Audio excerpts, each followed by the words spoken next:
Over 2 million Nigerians are already affected by the floods, with nearly 800,000 persons displaced and about 600 deaths recorded across the country. The figure continues to rise. Civil society groups say Nigeria faces imminent food insecurity as several hectares of farmlands have been submerged, with food crops worth millions of naira destroyed.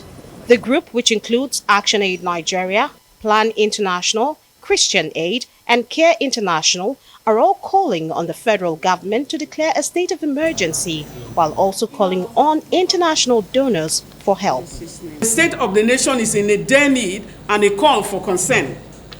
With 31 states and the FCT affected by the flood, it is time for government at all levels, both at the federal, state, and local government levels, to explore sustainable ways to curb the perennial flooding that some states are increasingly experiencing during the rainy season. This is the time state governments need to take the front seat and lead action on ground, whilst we call on the federal government, to take action at their level. In essence, what we're saying is that the response we need at this point in time must be coordinated with all the different actors playing a role. The humanitarian aid agencies describe the flood as a national disaster, which needs state governments and other stakeholders to play their roles in mitigating the effects of the flood. For NEMA, we have the SEMA at the state, and at the local government level, we have the LEMCs.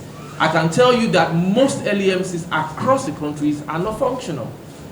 So even if the state were to try to respond, there's a limitation to what can happen up to the local government level. ESA, for example, is cut off.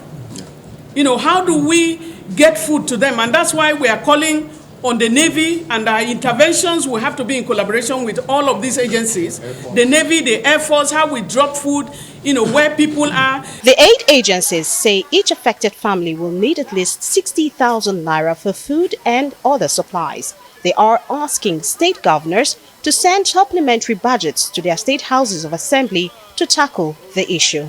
Governors' forum should be meeting right now on how they will coordinate, these emergencies. We are saying state houses of assembly, meet now, look at your state budgets, reallocate budget lines, and please provide immediate life-saving interventions for people in those states. A lot of issues that we have seen, even with the project we have implemented, around the communication, even within government agencies, and the challenges of working together to support communities.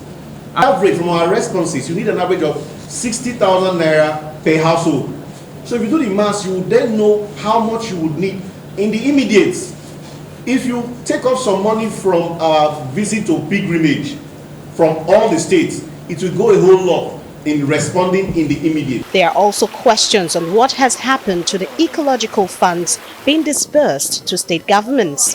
The NGOs want governments across board to begin the construction of structures across the 6 geopolitical zones to accommodate victims displaced by natural disaster.